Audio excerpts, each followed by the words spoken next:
Un cowboy a adopté une petite fille Apache perdue. Il s'agissait en fait de la fille d'une magnifique veuve Apache. Avant de nous plonger dans l'histoire, n'oubliez pas d'aimer la vidéo et de nous dire dans les commentaires d'où vous la regardez. Le territoire du Nouveau-Mexique s'étendait à perte de vue, aride et sec.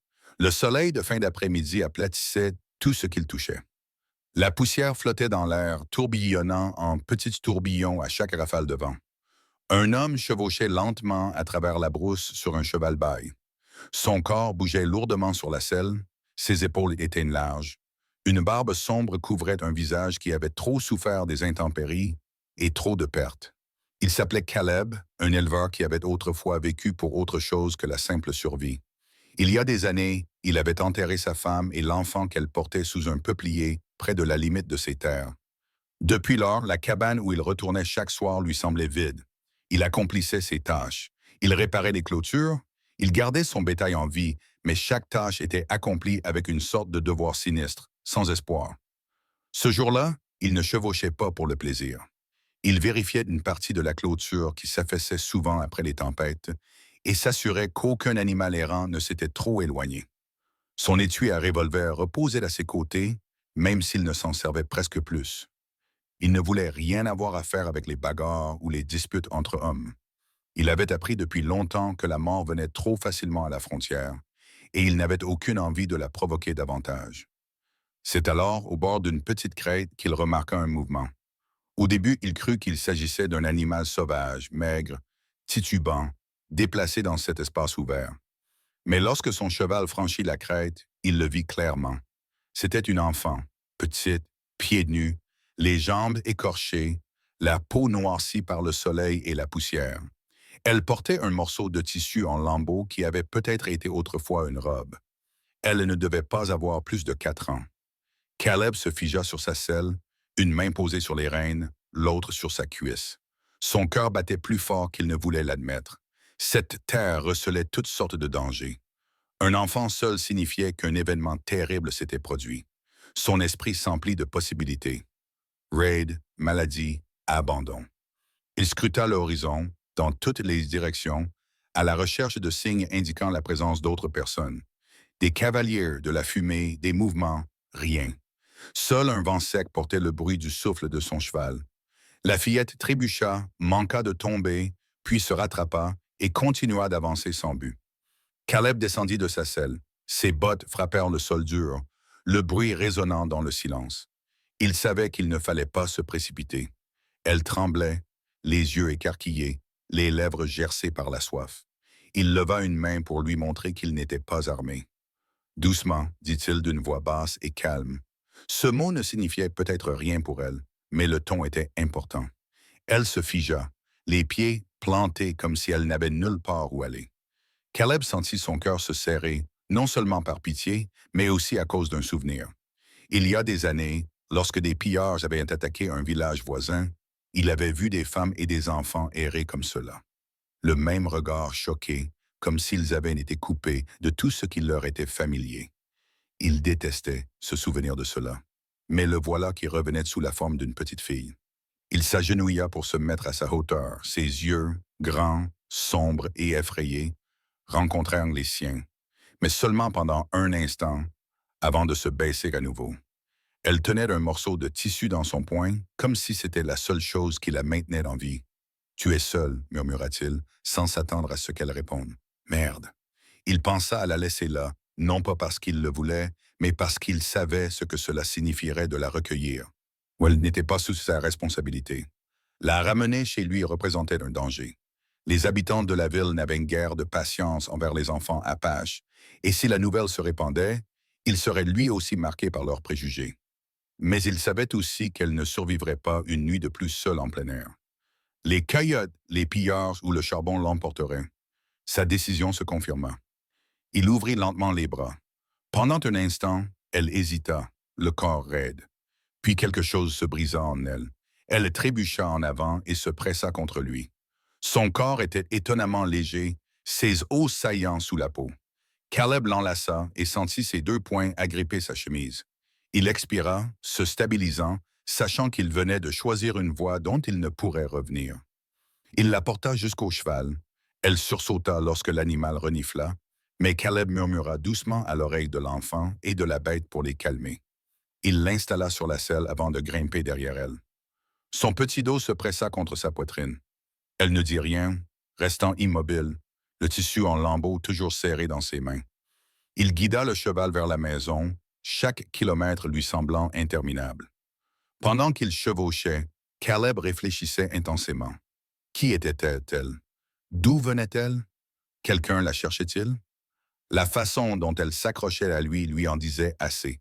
Elle n'avait personne, du moins, plus maintenant. Il se souvenait de la tombe sous le peuplier, le vide de sa cabane, les longues nuits de silence. Quelque chose en lui changea. Il n'aimait pas à quel point cela lui faisait mal, ni à quel point cela lui rappelait ce qu'il avait perdu. Lorsque la cabane apparut, le soleil était déjà bas, les rondins brillant dans les dernières lueurs du jour. De la fumée s'échappait faiblement de la cheminée. Il mit pied à terre et la porta à l'intérieur, poussant la porte avec son épaule. L'air sentait la fumée de bois et le cuir vieilli. La cabane était petite, avec une pièce principale équipée d'un poêle, d'une table en bois brut et d'un lit poussé contre le mur. Il l'installa sur une couverture pliée près de l'âtre. Elle s'assit sans protester, les jambes repliées, les bras autour d'elle. Caleb versa de l'eau dans une tasse en étain et la lui tendit. Elle la saisit à deux mains et but rapidement jusqu'à ce que l'eau coule sur son menton. Il la laissa faire, mais la ralentit d'une main lorsqu'elle s'étouffa. Il fit bouillir des haricots dans une marmite en fer, en remuant lentement. Quand ils furent tendres, il lui en donna de petites cuillerées.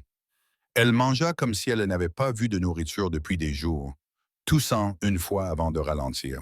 Il resta patient, tenant la cuillère fermement jusqu'à ce que son ventre se calme. Ensuite, il alla vers une étagère et en sortit quelque chose qu'il n'avait pas touché depuis des années, une poupée de chiffon. Sa femme l'avait cousue dans l'espoir de remplir le berceau qui n'avait jamais accueilli d'enfant. Caleb l'avait gardée uniquement parce qu'il ne pouvait se résoudre à la jeter. Maintenant, la lui tendre lui semblait étrange. Tom, comme si elle lui donnait une partie d'elle-même, quelque chose d'inachevé. La jeune fille tendit la main et la saisit, la serrant contre sa poitrine. Sa respiration ralentit, ses épaules se détendirent pour la première fois depuis qu'il l'avait trouvée. Elle se recroquevilla avec la poupée contre la couette, les paupières lourdes. En quelques minutes, elle s'endormit, le crépitement du feu couvrant sa douce respiration. Caleb était assis dans son fauteuil, penché en avant, les mains jointes. Il la regardait, sentant le poids de son choix s'alourdir encore plus qu'auparavant. Il avait voulu vivre seul, loin de tout lien, loin de la douleur. Mais la vie venait de lui offrir quelque chose de différent. Il pensa à l'emmener en ville, mais cela impliquait des questions auxquelles il ne pouvait répondre et des escaliers qu'il ne voulait pas monter. Non, il savait déjà qu'il ne la laisserait pas partir. Il jeta un coup d'œil à la tombe derrière la maison à travers la fenêtre, le monticule à peine visible dans la lumière déclinante. Il se demanda ce que sa femme aurait pensé, ce qu'elle aurait dit d'un enfant dormant près de leur feu. Sa poitrine se serra, mais il laissa cette pensée s'envoler.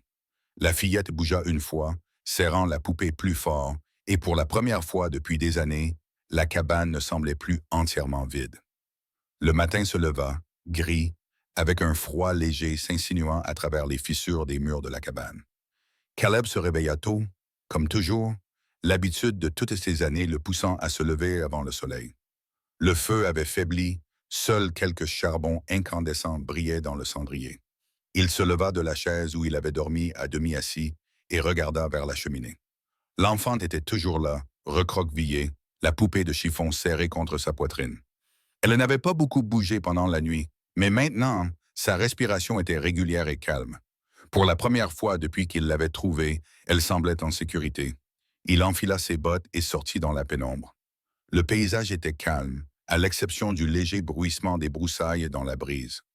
Son cheval piaffait près du poteau et le bétail près du ruisseau poussait de petits beuglements. Il apporta de l'eau du tonneau à l'intérieur, la posa sur le poêle et ajouta du bois jusqu'à ce que les flammes reprennent vie. L'odeur de la fumée emplit la pièce, chaleureuse et familière. Lorsque la jeune fille remua, elle se redressa rapidement, les yeux écarquillés, serrant la poupée comme si elle risquait de disparaître. Caleb resta en retrait, ne voulant pas l'effrayer. Il se contenta de hocher la tête et dit « Bonjour ». Elle cligna des yeux, incertaine, mais ne pleura pas. Il posa une tasse en étain remplie d'eau chaude près de sa couette et lui fit signe de boire. Elle l'observa attentivement, puis tendit les deux mains et la prit. Des questions lui brûlaient les lèvres. Qui était-elle? D'où venait-elle? Quelqu'un la cherchait-il encore? La nuit précédente, il avait choisi de la garder sous son toit, car l'alternative signifiait une mort certaine pour elle. Mais il savait que cela ne pouvait pas s'arrêter là. Une enfant errant seule signifiait une famille déchirée. Il devait envisager la possibilité que ses proches viennent de la chercher et ce que cela pourrait signifier pour lui. Il pensa immédiatement à la ville située à une demi-journée de marche. Les hommes de là-bas le regardaient déjà avec suspicion depuis qu'il vivait seul. Amener une enfant à Apache au grand jour susciterait des questions et, pire encore, des jugements. Il ne savait pas encore ce qu'il dirait lorsque ces questions seraient posées. Il lui donna les haricots qui restaient de la veille. Réchauffée dans la poêle, elle mangea lentement cette fois-ci, le regardant après chaque bouchée comme si elle attendait sa permission. Il remarqua à quel point ses bras étaient maigres, la façon dont ses épaules étaient voûtées par l'épuisement. Elle était déjà une survivante, mais de justesse. Il se souvenait des nuits après les raids où il avait vu des femmes et des enfants dans le même état, à moitié affamés, à moitié brisés, mais s'accrochant encore à la vie. Quelque chose en lui se durcit à nouveau. Il ne la laisserait pas subir ce sort. Après qu'elle eut mangé, il mit son chapeau et sortit dans la cour, lui faisant signe de le suivre. Elle hésita, puis le suivit, serrant la poupée contre elle. Il la conduisit à l'abreuvoir, remplit un petit seau et lui montra comment s'asperger le visage d'eau. Elle l'imita, frissonnant à cause du froid, mais sans se plaindre. Il s'accroupit, lui tendit un chiffon et essuya la saleté sur ses joues. De près, il pouvait voir qu'elle avait des égratignures sur les jawons et un bleu qui s'assombrissait près du genou. Elle ne se déroba pas à son contact, ce qui lui indiqua qu'elle commençait déjà à lui faire confiance. Pendant qu'il s'affairait, ses pensées s'intensifièrent. Il se rendit compte qu'il ne lui avait pas donné de nom par lequel l'appeler, et qu'elle n'avait pas dit un mot. Peut-être ne comprenait-elle pas l'anglais, ou peut-être était-elle simplement trop effrayée. Il se demanda quel nom sa mère lui avait donné et si elle le lui dirait un jour. Il n'insista pas. Le silence était quelque chose qu'il comprenait mieux que la plupart des gens. De retour à l'intérieur, il la fit s'asseoir près de la cheminée et prit son manteau. Il avait du travail à faire. Il fallait surveiller le bétail et s'occuper des clôtures, mais il ne pouvait pas la laisser seule. Pas encore. Il s'agenouilla devant elle et lui fit signe de s'approcher de la couette et du feu. « Reste ici », dit-il lentement en montrant le sol. Elle le regarda avec de grands yeux, serrant la poupée plus fort, mais acquiesça faiblement. Il sella son cheval et fit rapidement le tour de la propriété, le cœur lourd. Chaque ombre lui semblait dangereuse. Chaque bruit lui faisait craindre le retour des pillards. Il connaissait les histoires. Des familles apaches déplacées, des femmes veuves, des enfants volés ou tués. Si cette fille avait été abandonnée après une attaque, alors quelque part, une mère pleurait son enfant. Il y pensa et sentit le poids de cette pensée s'abattre sur lui. Il avait perdu une femme, un enfant à naître, et l'idée d'une femme errant, croyant son petit disparu, lui serrait le cœur. Quand il revint, la porte de la cabane était toujours fermée, de la fumée s'échappait de la cheminée. Il entra et la trouva là où il l'avait laissée, la poupée sur les genoux. Elle le regarda comme pour s'assurer qu'il ne l'avait pas abandonnée. Il lui fit un petit signe de tête et, pour la première fois, il vit ses épaules se détendre. Plus tard dans l'après-midi, il l'installa sous le porche pour qu'elle profite du soleil pendant qu'il coupait du bois à proximité. Chaque coup de hache était lourd, mais ses yeux ne cessaient de se tourner vers elle. Elle était assise immobile, les jambes repliées contre sa poitrine, mais ses yeux bougeaient constamment, scrutant le terrain, attentifs au moindre bruit. C'était le regard de quelqu'un qui s'attendait à un danger à chaque instant. Caleb sentit la colère monter en lui, pas contre elle, mais contre les hommes qui l'avaient laissée ainsi. Elle n'était qu'une enfant, mais elle portait le poids de la peur comme si elle l'avait vécu pendant des années. Ce soir-là, alors que le ciel devenait orange, il s'assit à table en face d'elle. Il coupa le pain en deux et lui en tendit un morceau. Leurs mains se touchèrent brièvement, et il sentit ses petits doigts se crisper avant de se retirer. Il fut frappé par le sentiment naturel qu'il éprouvait à partager à nouveau un repas à cette vieille table. Pendant des années, il avait mangé seul, la chaise en face de lui vide. Maintenant, même dans ce silence, il avait de la compagnie tandis que le feu brûlait cette nuit-là. Caleb se pencha en arrière sur sa chaise, la fillette endormie une fois de plus sur la couette. Il pensa à la tombe à l'extérieur et à la femme qui y reposait. Il s'était promis de ne plus jamais ouvrir son cœur, de ne plus jamais porter le poids d'une autre âme qui dépendait de lui. Mais voilà, les circonstances l'y avaient contraint, et il ne pouvait nier qu'il avait déjà fait son choix. La fillette n'irait nulle part. Pourtant, il connaissait la vérité. Si elle avait une mère, cette mère viendrait, et quand elle viendrait, Caleb devrait faire face à tout ce qui l'accompagnerait. Il ne savait pas encore si cela apporterait la paix ou davantage de chagrin. Tout ce qu'il savait, c'est qu'il ne pouvait pas s'en aller. Il avait recueilli cet enfant, et quelles que soient les questions qui se poseraient, il resterait fidèle à ce choix. Cette nuit-là, alors que le vent du désert soufflait contre les murs de la cabane, Caleb Roar ressentit quelque chose qu'il n'avait pas ressenti depuis des années. Un sentiment de responsabilité lié non seulement au devoir, mais à quelque chose de plus profond. Il ne l'appelait pas espoir. Il n'était pas prêt pour cela, mais il le ressentait tout de même, et cela le tint éveillé longtemps dans la nuit. Le lendemain, un vent violent balaya la brousse, le genre de bruit qui porte loin et fait craquer les murs de la cabane. Caleb sortit avant le lever du soleil, scrutant l'horizon comme il le faisait toujours. Mais cette fois, il regardait avec une prudence accrue. L'enfant était à l'intérieur, encore endormi, serrant sa poupée contre elle. Il appréhendait de la laisser seule, même pour quelques minutes, mais le bétail avait besoin de soins. Il se dépêcha, alla chercher de l'eau, vérifia l'enclos, tout en tournant en boucle dans sa tête les mêmes questions. Qui l'avait abandonné? Où était sa famille? Et surtout, quelqu'un la cherchait-il? En milieu de matinée, la fillette le suivit dehors, ses petits pieds nus laissant Prince dans la poussière. Il l'installa sur le porche avec une couverture pendant qu'il coupait du bois. Elle le regardait dans silence, les yeux écarquillés, mais plus calme qu'auparavant. Caleb remarqua qu'elle s'appuyait contre le mur de la cabane, le gardant dans son dos comme si elle avait besoin d'un support solide derrière elle. Il se souvint que les soldats après la guerre avaient le même instinct, ne faisant jamais confiance au terrain dégagé. Le fait qu'une enfant vive avec ce genre de peur lui nouait l'estomac. Il posa la hache et s'accroupit près d'elle. « Tu as un nom, murmura-t-il sans attendre de réponse. Elle cligna des yeux, ouvrit les lèvres comme si elle voulait parler, mais aucun son ne sortit. Il toucha légèrement sa poitrine. « Caleb, attendit-il. Elle le fixa, puis baissa les yeux. Pas de réponse. Il laissa tomber, la forcer n'aiderait en rien. À l'intérieur, il réchauffa des haricots et du pain. Lorsqu'il lui tendit l'assiette, elle leva les yeux avec une lueur qu'il n'avait encore jamais vue. De l'hésitation, presque de la honte. Elle était habituée à la faim. Cela ne faisait aucun doute, mais pas à quelqu'un qui lui offrait de la nourriture chaque fois qu'elle tendait la main. Il rapprocha l'assiette. Elle mangea d'abord par petites bouchées, puis plus rapidement, avant de ralentir à nouveau. Il remarqua que son regard s'était légèrement adouci, laissant entrevoir une trace de confiance. Cet après-midi-là, alors que Caleb réparait le corral, la jeune fille se raidit soudainement et regarda vers la crête. Il suivit son regard et vit une silhouette se déplacer dans les broussailles, marchant lentement mais avec détermination. Sa main se posa instinctivement sur le fusil posé à proximité. La silhouette se rapprocha, se transformant en une femme à la peau bronzée, aux longs cheveux noirs tressés avec des lanières de cuir.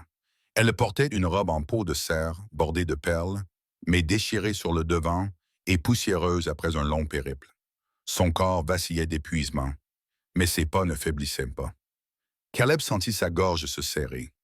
Avant même qu'elle ne parle, il savait qui elle était. Il regarda la fillette qui s'était figée, les yeux rivés sur la femme qui s'approchait.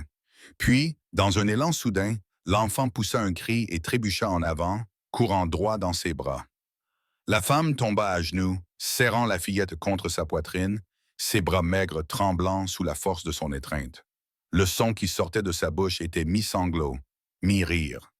Elle enfouit son visage dans les cheveux de l'enfant, murmurant des mots que Caleb ne comprenait pas, mais qu'il reconnut comme étant pleins de soulagement.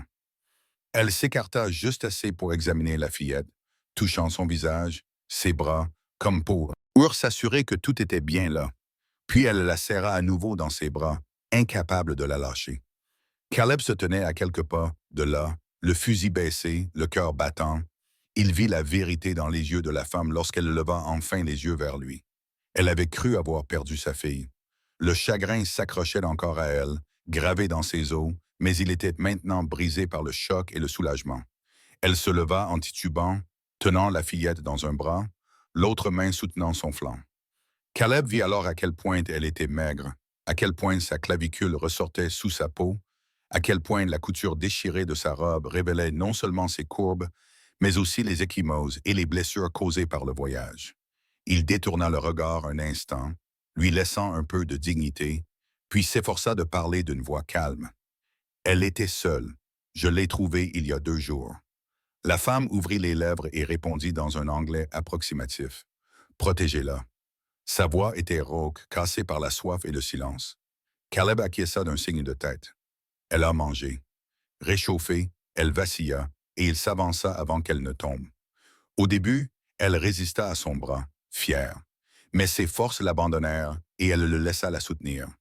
Il la guida vers la cabane. À l'intérieur, il dégagea une chaise pour elle, l'assit délicatement et versa de l'eau dans une tasse en étain. Elle but rapidement, comme l'avait fait la petite fille, jusqu'à s'étouffer.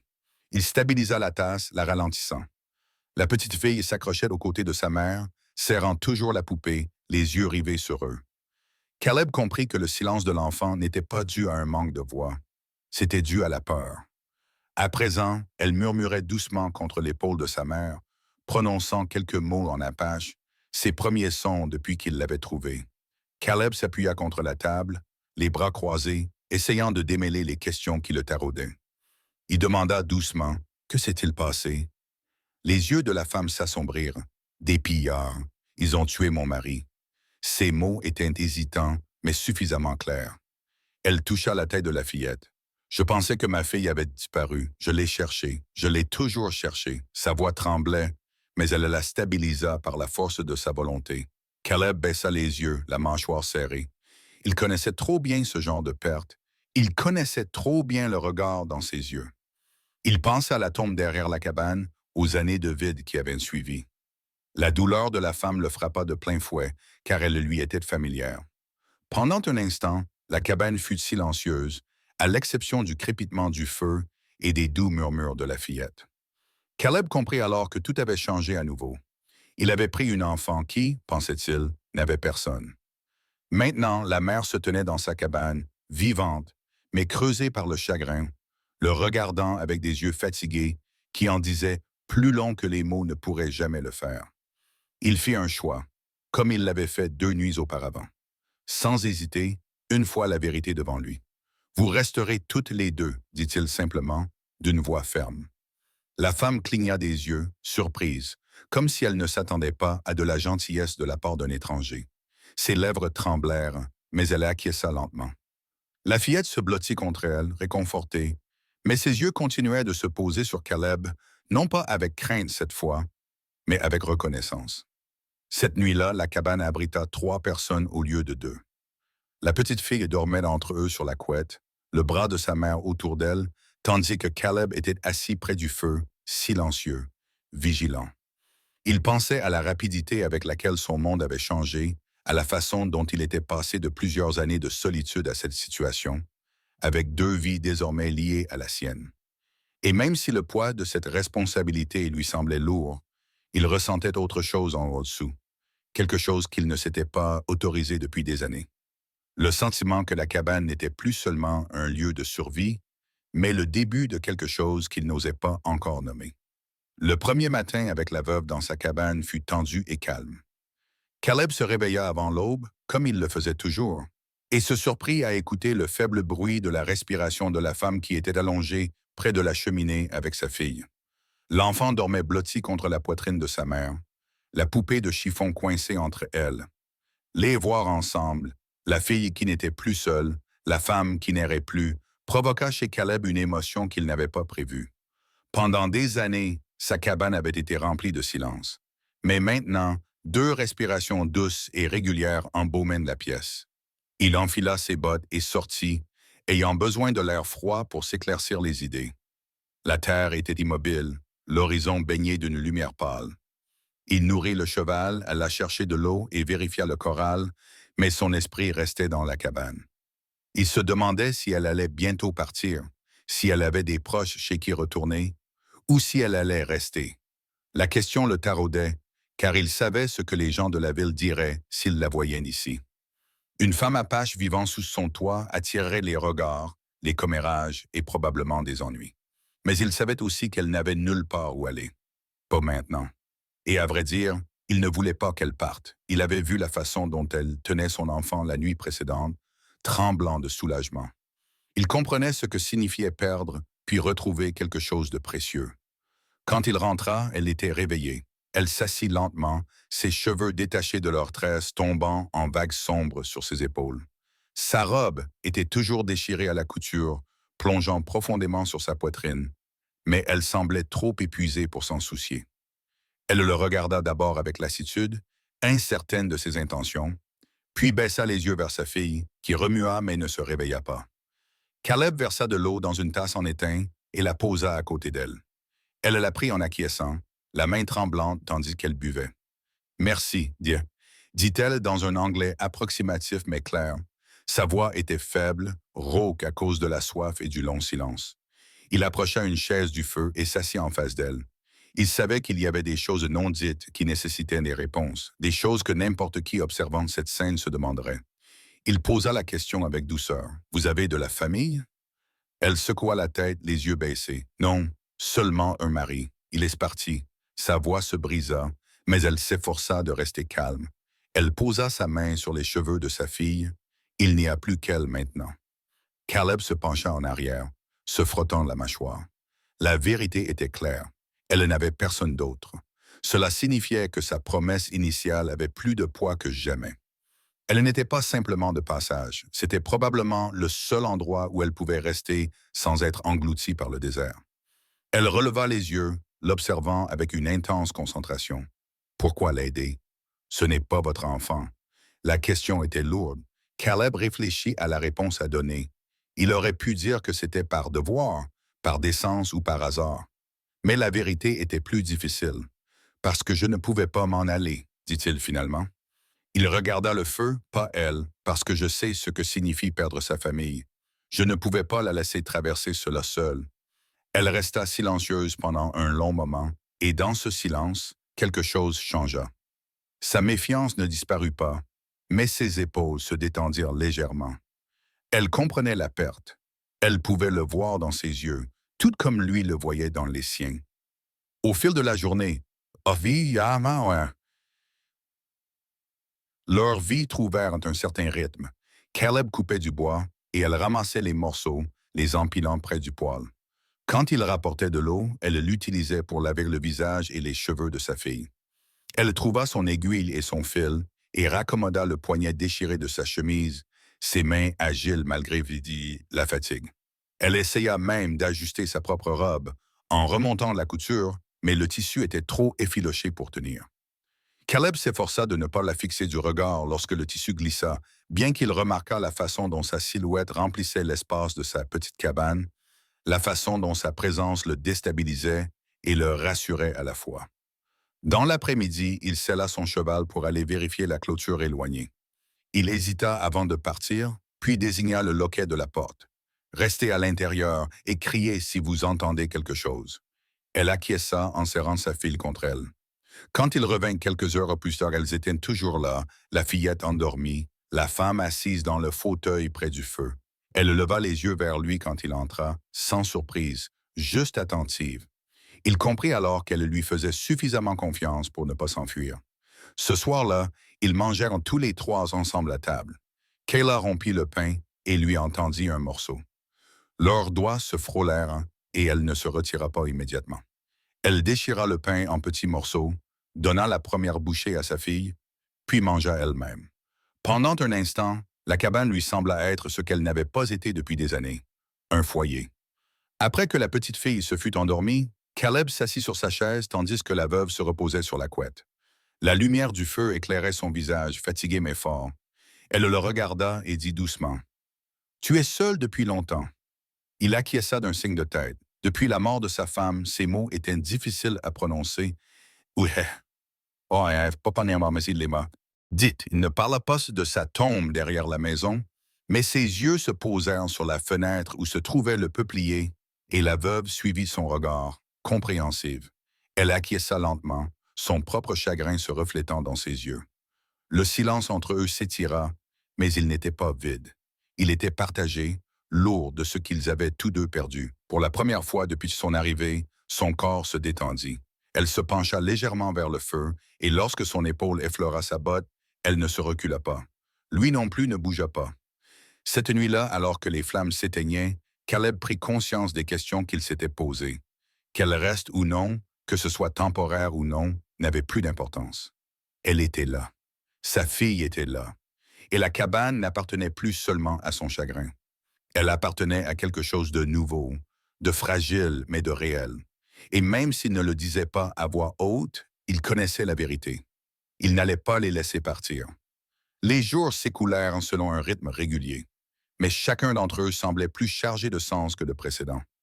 Caleb remarqua d'abord les changements dans les petits détails. La façon dont la jeune fille riait doucement lorsqu'il nourrissait des poules.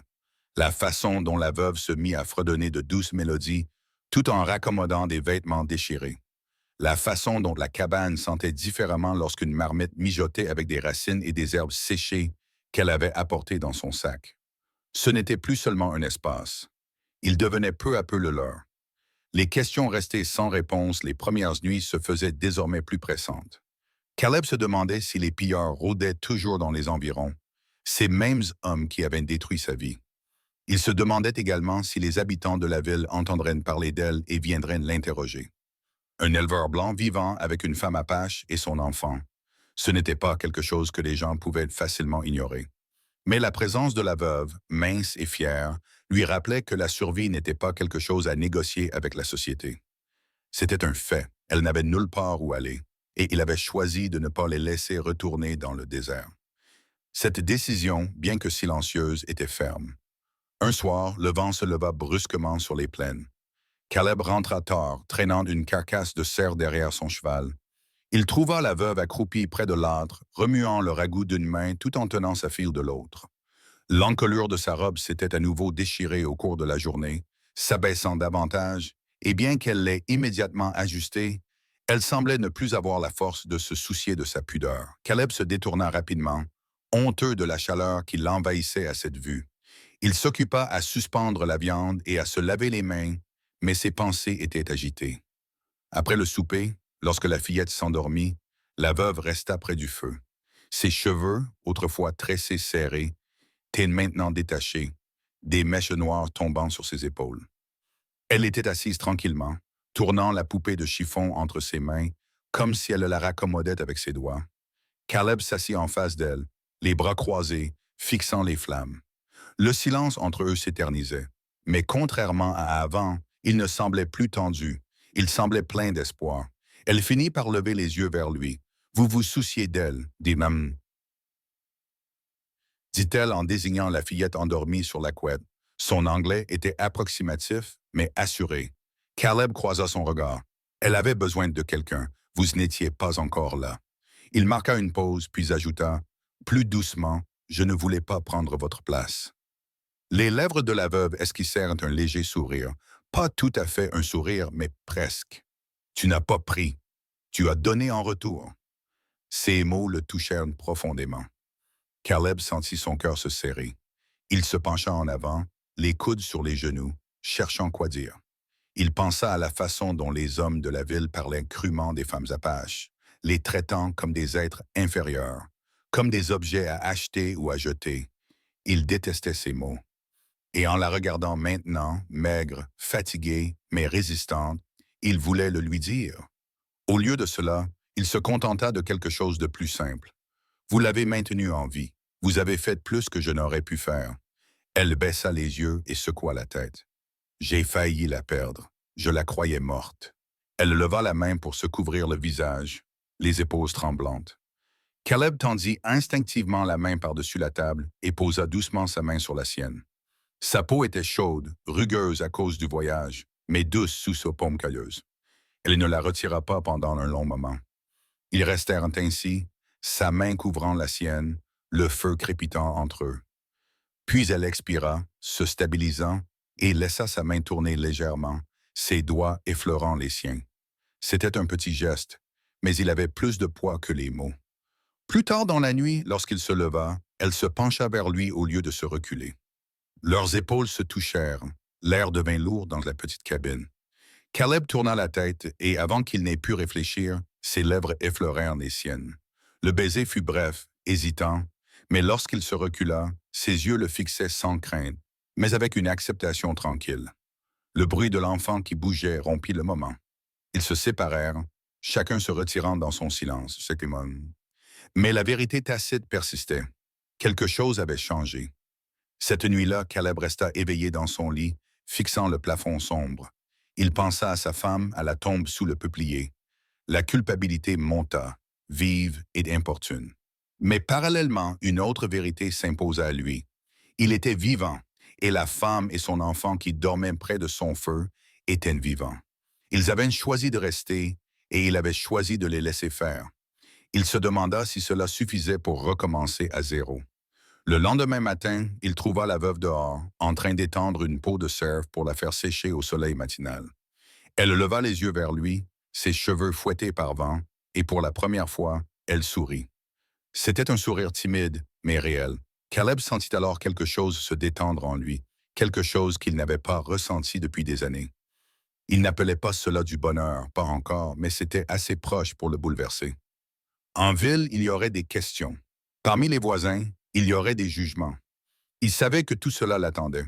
Mais debout là, la regardant travailler à côté de la cabane tandis que sa fille jouait dans la terre avec sa poupée de chiffon, Caleb sentit la réponse aussi claire que la terre sous ses bottes. Quoi qu'il arrive, il ne les renverrait pas. Les jours suivants se déroulèrent au rythme de la survie. Mais sous la surface, tout avait changé. Le premier baiser persistait comme une marque qu'ils portaient tous les deux sans en parler.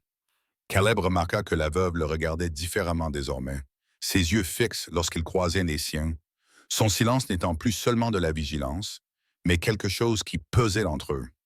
Il s'occupait les mains, fendant des bûches, réparant les clôtures, vérifiant le bétail, car l'immobilité laissait trop de place à des pensées qu'il n'était pas prêt à nommer. C'est au cours d'une de ces longues journées que l'enfant tomba malade. Au début, ce n'était qu'une toux, un son sec dans la nuit. Le deuxième jour, son front brûlait de fièvre, son petit corps tremblait sous la couette. La veuve paniqua, pressant un linge humide contre la peau de sa fille, murmurant dans leur langue des mots que Caleb ne comprenait pas, mais qu'il reconnaissait comme des prières désespérées. Caleb resta calme en apparence, allant chercher de l'eau, attisant le feu, mais à l'intérieur, sa poitrine était serrée et dure. Il avait déjà enterré un enfant avant sa naissance. Il ne resterait pas les bras croisés et n'en perdrait pas un autre. Il réfléchit à ce qu'il savait. Il y avait un médecin en ville, mais y emmener une enfant Apache entraînerait des questions, des soupçons et peut-être pire encore. Il évalua le risque en silence. Puis la veuve lui saisit le bras, les yeux écarquillés de peur. Elle murmura « Elle mourir ». Sa voix se brisa, se fendit. Caleb secoua fermement la tête. Non, pas si je peux l'empêcher. Il prépara une tisane à partir d'écorces de saule et d'herbes qu'il avait conservées dans ses propres réserves. Il la fit boire lentement à la fillette, goutte à goutte, en lui tenant la tête tandis que la veuve soutenait son petit Coiburn. Les heures s'écoulèrent dans un brouillard de linge humide, de mots chuchotés et de la voix grave de Caleb, qui parlait doucement pour empêcher la mère et l'enfant de s'effondrer. Il ne se permit pas de se reposer. Chaque fois que la fièvre montait, il ajoutait du bois au feu, allait chercher de l'eau fraîche, changeait le linge. La veuve se blottit contre lui une fois, le visage enfoui dans sa poitrine, lorsque sa fille fut prise de frissons. Il passa un bras autour d'elle, la soutenant sans hésitation. La robe déchirée glissa davantage sur son épaule, dévoilant sa peau, mais aucun d'eux ne pensa à la pudeur. La peur ne laissait aucune place à cela. 2 nuits passèrent avant que la fièvre ne tombe enfin.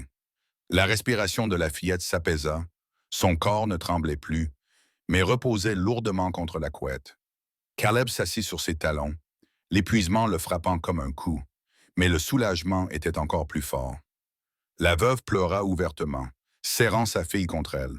Puis, Sans prévenir, elle se tourna et embrassa Caleb avec force, ses lèvres pressées contre les siennes, comme si elle déversait en lui toute sa peur, sa attitude et son besoin. Il resta figé pendant une seconde avant de l'embrasser à son tour, ses mains fermement posées sur sa taille, la serrant contre lui. Le baiser s'intensifia, le feu crépitant doucement à côté d'eux, son corps se penchant vers le sien, chaud et tremblant. Quand elle s'écarta enfin, le souffle irrégulier, ses yeux plongèrent dans les siens avec une intensité brute. « Vous l'avez sauvé, murmura-t-elle. Sauvez-moi. » Caleb avait la gorge serrée. Il ne trouvait pas les mots justes. Il se contenta de lever la main pour écarter une mèche de cheveux de son visage, sa main rugueuse s'attardant sur sa joue. Elle se pencha vers lui, fermant les yeux un bref instant avant de regarder à nouveau sa fille. L'enfant remua légèrement, serrant la poupée dans ses bras, puis sombra dans un sommeil paisible. Cette nuit-là, la veuve ne se retira pas à sa place près de la cheminée. Au lieu de cela, lorsque l'enfant fut enfin profondément endormi, elle se rapprocha de Caleb. Ils s'assirent côte à côte près du feu, leurs mains se touchant dans l'espace qui les séparait. Le silence était lourd, mais pas vide. Il était rempli de tout ce qu'il ne pouvait pas encore dire à voix haute. Pendant ces heures, Caleb se débattit également avec des questions qu'il savait que d'autres poseraient s'ils pouvaient voir l'intérieur de sa cabane, ou pourquoi il devait la serrer dans ses bras. Quel avenir pouvait-il y avoir alors que la ville la plus proche mépriserait sa présence? Mais en la regardant s'appuyer contre lui, épuisée mais vivante, et sa fille en sécurité entre eux, il comprit que ces questions n'avaient pas d'importance. Ce qui comptait était là, devant lui. À l'aube, la fièvre de l'enfant avait complètement disparu.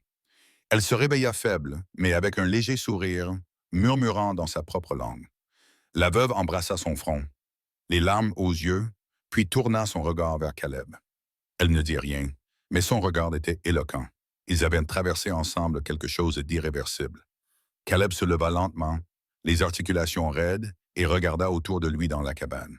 Les murs étaient toujours les mêmes, le poêle était toujours le même, le toit était toujours recouvert de planches dépareillées. Mais l'atmosphère semblait différente. Le silence qui n'appartenait autrefois qu'à son chagrin avait désormais une nouvelle signification. Le sien, celui de l'enfant et sa propre volonté de rester liés aux deux. Plus tard, alors qu'il coupait du bois, Caleb pensa à la tombe sous le peuplier et se demanda si sa femme lui pardonnerait d'avoir laissé quelqu'un d'autre entrer dans son cœur. Il ne connaissait pas la réponse, mais il savait une chose.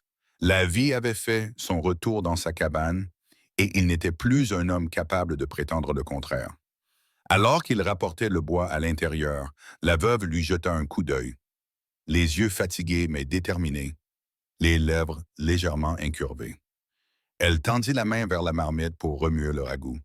Sa robe déchirée glissant lorsqu'elle se pencha, mais cette fois-ci, elle ne la remit pas en place précipitamment. Le regard de Caleb s'attarda un instant de plus qu'auparavant, puis il se reporta sur le feu. Il sentit naître en lui quelque chose qu'il n'avait pas laissé s'exprimer depuis des années. Du désir, certes, mais aussi la forme fragile d'un avenir qui se dessinait en silence. La cabane avait survécu à la tempête de fièvre. Désormais, elle représentait plus que la survie.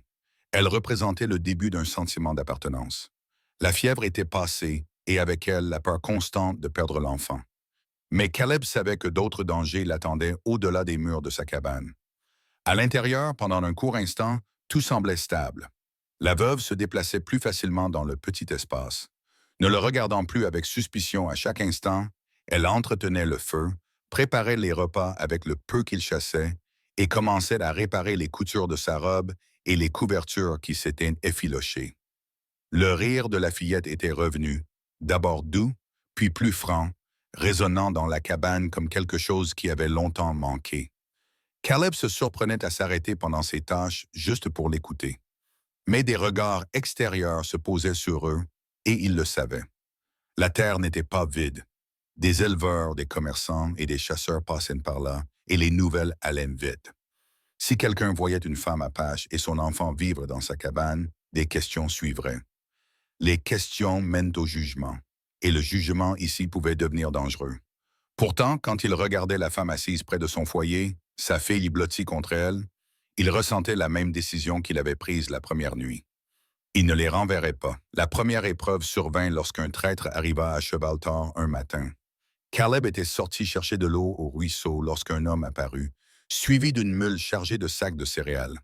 Le traître, un homme maigre au visage anguleux, salua Caleb avec aisance, mais son regard se porta rapidement vers la porte de la cabane lorsque la veuve sortit pour aller chercher du bois.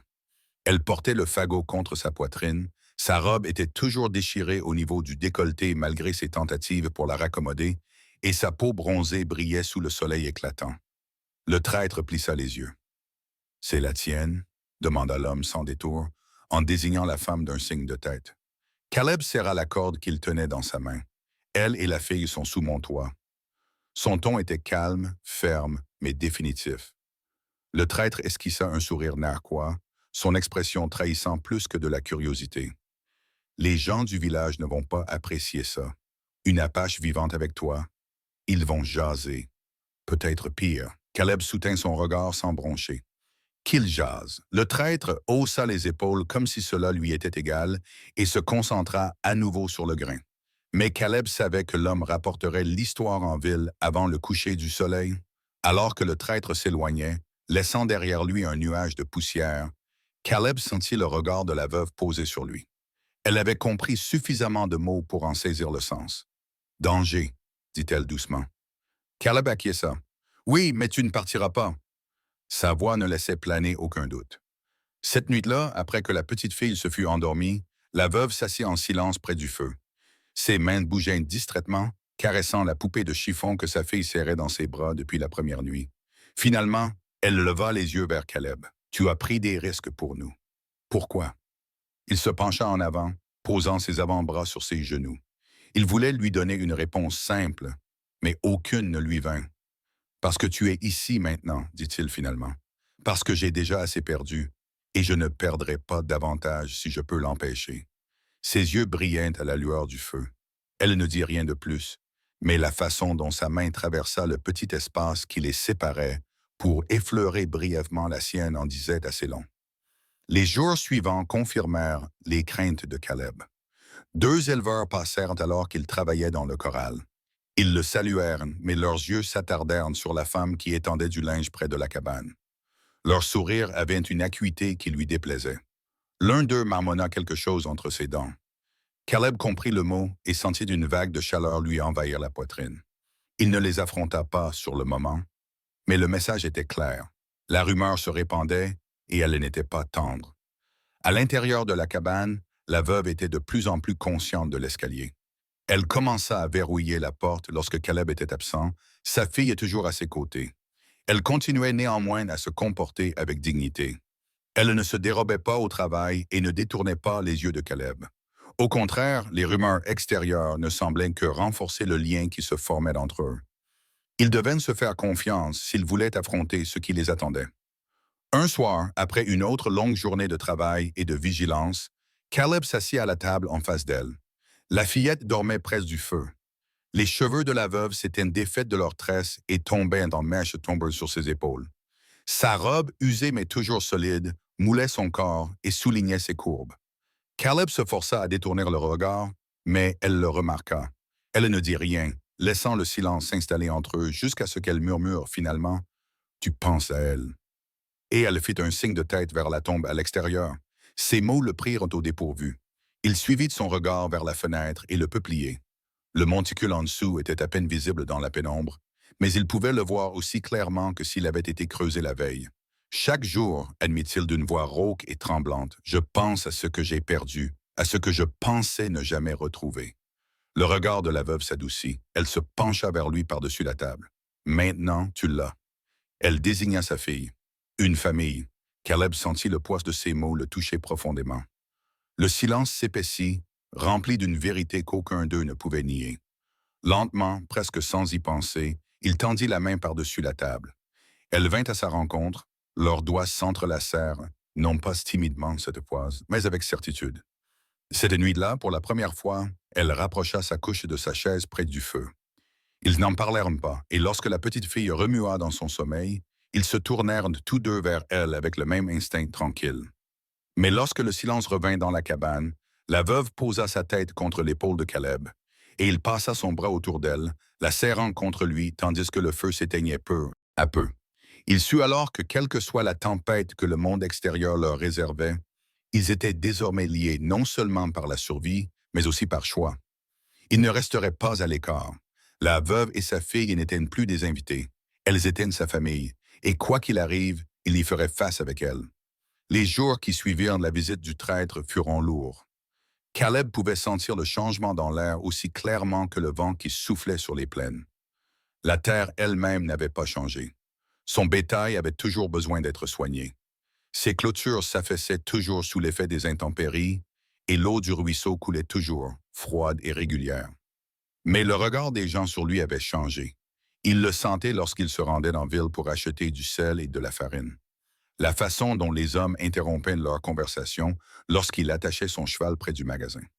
La façon dont les femmes rapprochaient leurs enfants d'un pas. Il avait déjà été jugé auparavant, mais cette fois-ci, le jugement était plus sévère, visant non pas sa solitude ou son passé, mais la femme et l'enfant qui vivaient désormais sous son toit. Il acheta ce dont il avait besoin, ignorant les chuchotements, mais il en ressentit le poids tout au long du chemin du retour. La cabane, qui avait commencé à lui sembler un refuge, lui donnait désormais l'impression d'être un lieu surveillé. Il ne rapporta pas à la veuve tout ce qui avait été dit, mais elle n'était pas aveugle. Elle voyait la tension dans sa mâchoire lorsqu'il rentrait, la façon dont ses yeux scrutaient plus souvent l'horizon, le fusil toujours à portée de main. Un après-midi, alors que la veuve raccommodait des chemises à la table et que sa fille jouait près de la cheminée avec sa poupée, Caleb dit doucement, les mots se répandant. La ville n'aime pas ça. Il ne la regardait pas quand il parlait, s'affairant à couper des bandes de cuir pour le tac. La veuve s'arrêta, l'aiguille encore entre les doigts. Ils veulent qu'on parte. Son anglais était hésitant, mais suffisamment clair. Caleb croisa alors son regard, ferme. Certains le souhaitent peut-être, mais cela n'arrivera pas. Elle l'étudia, cherchant des failles dans sa détermination. N'en trouvant aucune, elle acquiesça, même si la peur ne quittait pas son visage. Plus tard dans la nuit, pensant qu'il ne la regardait pas, elle s'assit près de l'enfant endormi, la tête baissée, murmurant dans sa propre langue. Caleb reconnut ce que c'était. Une prière, non pas pour elle-même, mais pour la sécurité de sa fille. Il sentit sa poitrine se serrer. Il lui avait donné sa parole, mais les mots ne suffisaient pas toujours ici. La tempête arriva plus tôt que prévu. 3 cavaliers apparurent tard dans la soirée, alors que le soleil se couchait. Caleb les aperçut depuis la cour, la poussière s'élevant derrière leurs chevaux. Ils chevauchaient avec désinvolture, mais leurs yeux étaient perçants. Il reconnut 2 d'entre eux, les mêmes éleveurs qui avaient murmuré entre eux auparavant. Il ne connaissait pas le 3e, mais son expression suffisait à Caleb pour comprendre qu'il n'était pas là pour échanger des plaisanteries. Le soir venu, l'un d'eux s'approcha de la clôture. Sa voix avait un ton moqueur. « J'ai entendu dire que tu avais de la compagnie.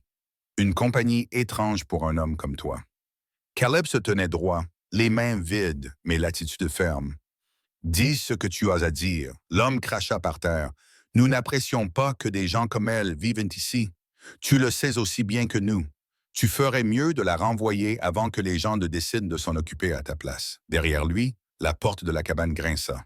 La veuve était sortie, l'enfant agrippé à sa jupe, les yeux écarquillés. Caleb sentit la chaleur monter dans sa poitrine à leur vue, exposée au regard des hommes. Le regard des éleveurs s'attarda sur elle, glissant sur sa robe déchirée, les courbes de son corps. Caleb serra les poings, mais resta immobile. « Elle et la petite restent, dit-il d'une voix basse et neutre. Le 3e cavalier éclata d'un rire rauque. « Personne ne te laissera jouer à la dinette avec une métisse.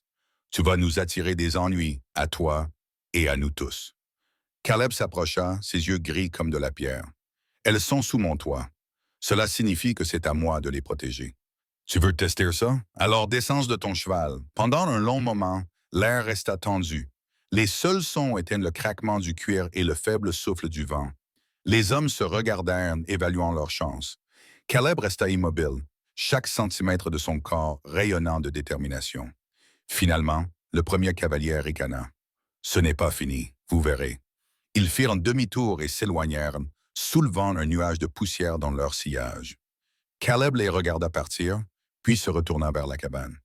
La veuve était toujours à la porte, sa fille serrée contre elle. Elle le regarda droit dans les yeux, le regard large mais déterminé.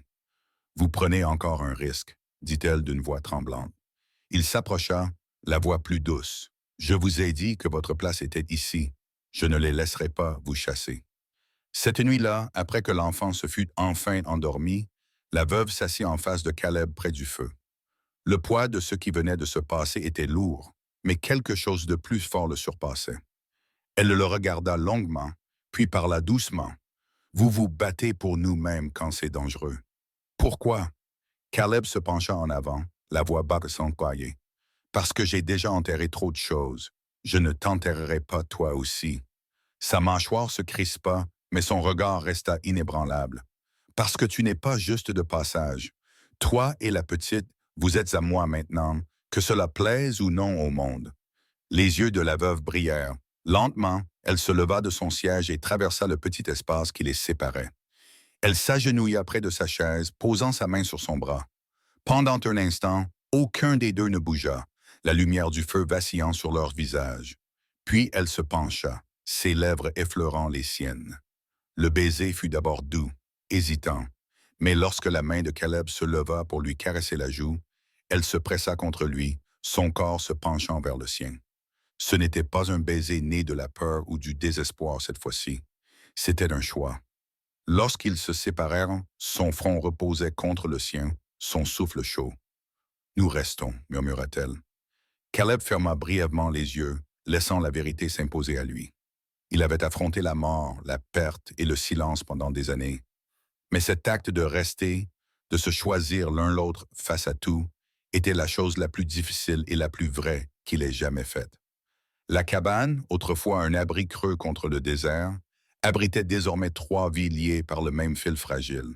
Et chaque nuit qui passait, ce fil devenait plus fort et non plus faible.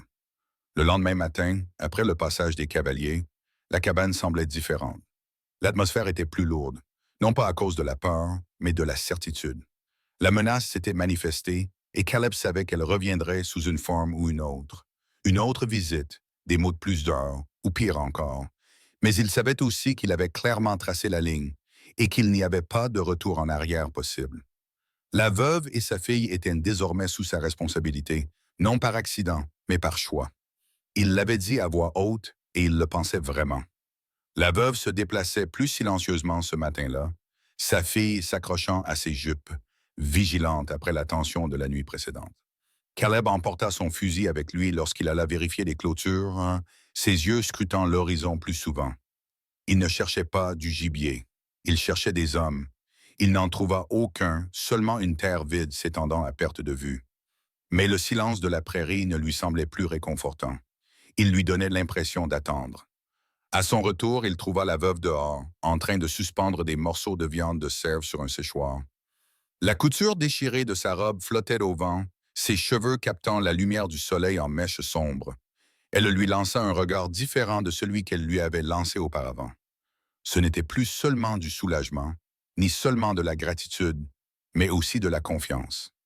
La fillette était assise dans la poussière, dessinant des formes dans la terre avec un bâton, fredonnant doucement. Cette vision frappa Caleb plus qu'il ne l'aurait cru. Après tout ce qui s'était passé, la vie continuait. Ce soir-là, alors que le feu s'éteignait et que la fillette dormait sur sa couette, la veuve s'assit plus près que d'habitude. Elle ne parla pas tout de suite, se contentant de le regarder, les yeux reflétant les flammes. Finalement, elle dit « Nous sommes en sécurité ici ». Sa voix était calme, mais ses mots avaient un poids certain. Caleb prit un long moment avant de répondre. Il regarda l'enfant, puis sa mère. « Assez en sécurité? Non pas parce qu'il n'y a pas de danger, mais parce que je me tiendrai entre vous et lui. » Elle acquiesça lentement, et pour la première fois, sa main se tendit sans hésitation. Elle la posa sur son genou, son toucher était ferme. « Alors nous restons. » C'était la première fois qu'elle exprimait sa décision à haute voix, et l'entendre fit remonter en lui quelque chose qui était enfoui depuis des années. Il avait vécu si longtemps dans le silence et le chagrin. Il avait oublié ce que c'était que d'avoir un avenir. Maintenant, alors qu'elle était assise à côté de lui, sa fille respirant doucement près du feu, il sentait le poids de l'appartenance revenir. Les jours qui suivirent n'apportèrent ni nouveaux cavaliers, ni menaces, seulement le rythme régulier de la survie. Caleb chassait, coupait du bois, réparait les clôtures. La veuve cuisinait, coussait et s'occupait de sa fille. Un matin, sans y penser, la petite fille se mit à l'appeler papa, sa petite voix résonnant dans toute la cabane. Caleb se figea. Ces mots le touchèrent profondément. La veuve les entendit aussi. Les larmes lui montèrent aux yeux, mais elle ne dit rien. Elle n'avait pas besoin de parler. La vérité était évidente. La cabane elle-même commença à changer. La veuve balayait le sol chaque jour, disposait des fleurs dans un pot en étain près de la fenêtre, raccommodait de vieilles couvertures. Caleb construisit un deuxième lit à partir de bois de récupération, le plaçant à côté du sien afin que l'enfant ne dorme plus près de la cheminée. Il se surprit un jour à se tenir dans l'embrasure de la porte, réalisant que cet endroit ne lui semblait plus être le reflet de son chagrin. Cela ressemblait à nouveau à un foyer. Mais des questions subsistaient, des questions que quiconque écoutait leur histoire se poserait. Caleb allait-il continuer à les cacher à la ville pour toujours? La veuve serait-elle un jour considérée comme autre chose qu'un fardeau aux yeux des autres? Caleb réfléchissait souvent à ces questions, pesant son passé contre son présent. Il décida tranquillement, fermement, qu'il se moquait de ce que pensait la ville. Il avait perdu une femme, un enfant à naître, et il ne laisserait pas la peur du jugement des autres lui voler cette seconde chance. Une nuit, alors que le vent faisait vibrer les murs, la veuve s'assit près de lui, sa fille déjà endormie. Elle se tourna vers Caleb, le regard fixe. « Tu as beaucoup perdu, dit-elle doucement. Mais maintenant, tu nous as. » Il déglutit, la gorge serrée. « C'est vrai. » Il lui prit la main et la serra fermement. « Et je ne la lâcherai pas. » Elle se pencha alors vers lui et ses lèvres rencontrèrent les siennes dans un baiser qui n'était plus hésitant, qui n'était plus né de la peur ou du soulagement. Il était délibéré, certain. Caleb la serra contre lui, ses bras l'enlaçant, son corps pressé contre le sien, comme si aucun d'eux ne devait plus jamais être seul. Quand ils se séparèrent enfin, elle posa sa tête contre sa poitrine. Et pour la première fois depuis des années, Caleb ressentit une profonde paix. Le printemps suivant, la terre reverdit après le long froid. Caleb travaillait dans les champs tandis que la veuve plantait des herbes près du mur de la cabane. La petite fille courait pieds nus dans la cour, son rire porté par le vent. Un après-midi, Caleb sculpta une petite figurine en bois, deux grandes silhouettes et une plus petite entre elles, leurs mains jointes. Il s'assit sur la table sans un mot. Quand la veuve la vit, elle posa sa main sur la sienne, les yeux brillants de larmes qu'elle ne cherchait pas à cacher. Cette nuit-là, alors que l'enfant dormait dans la pièce voisine, la veuve lui murmura dans un anglais approximatif. « Nous sommes une famille. » Caleb l'embrassa longuement, la voix basse contre son oreille. Et ainsi la cabane à la lisière du territoire du Nouveau-Mexique, autrefois remplie uniquement de silence et de perte, abritait désormais une famille forgée non seulement par le sang, mais aussi par le choix. Le chagrin qui avait autrefois enseveli Caleb avait cédé la place à quelque chose de plus fort, de plus stable et de plus vrai. L'acte de rester. Il les avait choisis et ils l'avaient choisi. Peu importait ce que pensait le monde au-delà de leurs portes. À l'intérieur de ces murs, ils formaient un tout. Fin.